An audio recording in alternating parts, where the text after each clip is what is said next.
Okay, another thing that I did is I put some PVC pipe and I laid it down the middle of the garden. I got this idea from a Mittleider gardening book and from that Mittleider Method.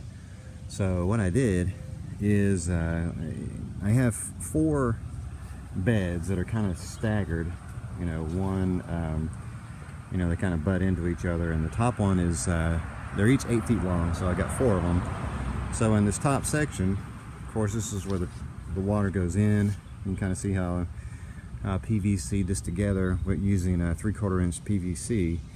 And so in this top section, I drilled the holes 10 inches apart, and I used a number 57 drill bit. They were real particular about that, and that's what I had tried something else last year, and this year I did it kind of by the book, and it worked out a lot better.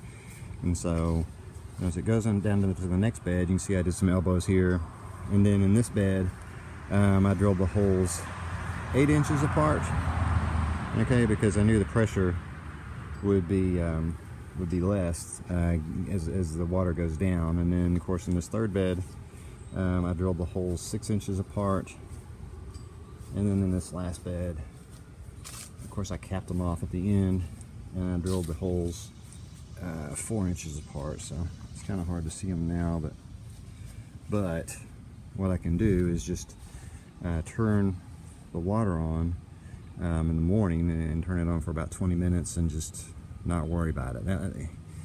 That was one of the best things that I did, because watering the garden and all these individual plants is so labor intensive. It takes the fun out of it. So that was an awesome idea.